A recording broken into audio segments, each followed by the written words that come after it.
सध्या महाराष्ट्रातील अर्थसंकल्पीय अधिवेशन हे चालू आहे आणि याच्या माध्यमातून एक मुद्दा हा सगळ्यात जास्त उठतोय।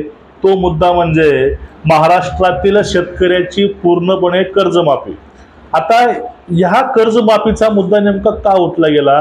कारण निवडणुकाच्या पूर्वी देवेंद्र फडणवीसांनी म्हणजे आताच्या मुख्यमंत्र्यांनी एक घोषणा केली होती। ती घोषणा अशी होती की ज्यावेळेस आमचं सरकार येईल त्यावेळेस आम्ही 100% कर्जमाफी करू आणि ती कर्जमाफीची आस लोक लावून होते।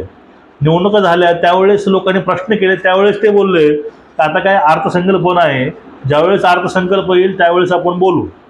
मग आता अर्थसंकल्पीय अधिवेशन चालू आहे, अर्थसंकल्प मानला गेलाय, तरी पण अजून शेतकऱ्यांच्या कर्जमाफीविषयी शासन हे स्थिर आहे आणि त्याविषयी कोणीही अजून स्पष्ट बोलायला तयार नाही। मीडियानं किंवा चॅनलने तर प्रश्न विचारले तर त्या प्रश्नाला उत्तरही अपेक्षित मिळत नाही। त्या उलट उत्तर असं मिळतं की आम्ही AI आणलोय, आम्ही अनेक तंत्रज्ञान आणलोय, पण कर्जमाफी हा मुद्दा कुणीहीच बोलायला तयार नाही।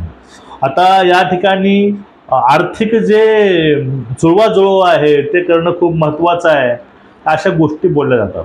मीडियानं अजित पवारांना पण विचारलं कारण त्यांनीच अर्थसंकल्प मांडलाय, शिंदेंना विचारलं आणि आतापर्यंत या विषयावरती देवेंद्र फडणवीस अजून पण व्यक्त झाले नाही। आणि यामध्येच काल शिमग्याचं एका युवा शेतकऱ्यानं आपलं जीवन सुद्धा संपवलंय निराशेमधून। मित्रांनो, कर्जमाफी हा मुद्दा खूप महत्त्वाचा शेतकऱ्यासाठी, कारण कर्जमाफी करा शेतकरी का म्हणतो याचं पहिलं कारण आहे कारण त्यांच्या पिकाला हा हमीभाव भेटतच नाही। 2014 मध्ये पण भाव तोच होता आणि आता त्यावर सुद्धा भाव कमी आहे। 14 मध्ये 3800 रुपयानं सोयाबीन जात होतं, आता 3200 सोयाबीनचा भाव आहे। भाव वाढला पाहिजे की भाव कमी झाला पाहिजे हाच मोठा प्रश्न आहे। कारण ह्या 10 ते 12 वर्षामध्ये महागाई किती वाढलेली आहे, पण ह्या महागाईच्या मानानं ह्या उत्पन्नावरती कधीच चांगला भाव मिळत नाही।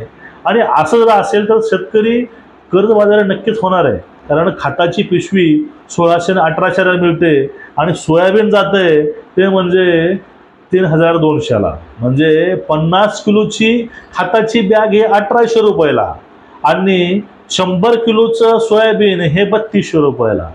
म्हणजे खताच्या आणि बियाची महागाई वाढलेली आहे, यांचे रेट वाढलेत पण मालाचे रेट हे वाढले नाहीत। ही तर सगळ्यात मोठी शेतकऱ्यांची मागणी आहे।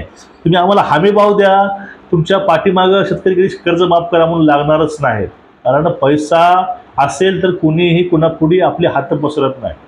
आणि ज्या कामासाठी शेतकरी पैसा घेतो, समजून घ्या जून मध्ये पेरणी असते, ह्या पेरणीसाठी खातं बी इतर मशागतीसाठी शेतकरी कर्ज घेतो बँकेकडनं आणि जे कर्ज घेऊन तो पेरणी करतो, पण ते पेरणी केल्यानंतर ज्यावेळेस पावसामुळे काय पीक मरतं, पाऊस नाही पडला तरी मरतं, पाऊस पडला तरी मरतं आणि शेवटी काय वाचून काय माल निघतो, तो माल सुद्धा माती मोल हा बाजारपेठेमध्ये विकला जातो आणि ज्या वेळेस शेतकऱ्याचा माल संपून जाईल त्यानंतर भावामध्ये वाढ होते। हीच मोठी शोकांतिका आहे आणि हे सगळा मोठा शोक हा शेतकऱ्यांचा आहे। आता शेतकऱ्यांची कर्जमाफी कधी होईल हा अजून एक प्रश्न अनुत्तरित आहे, याला अजूनही खंबीर असं ठोस उत्तर मिळालं नाही।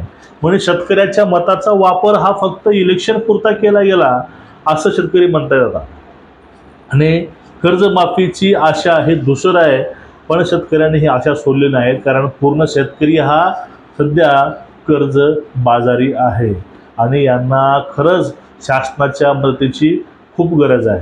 आता यावरती सुधीर मुनगंटीवार हे वारंवार आपला आवाज उठवतात, पण तो आवाज शासनापर्यंत पोहोचतोय की नाही हे त्यांनाच नाही। तुमचं एकूणच या विषयावरती मत काय नक्कीच कळवा आणि ही जी कर्जमाफी आहे ही कर्जमाफी खरं शेतकऱ्यांना मिळेल का हा एक मोठा प्रश्न आहे। तुमचं याविषयी मत काय नक्कीच कळवा, व्हिडिओ शेअर करा।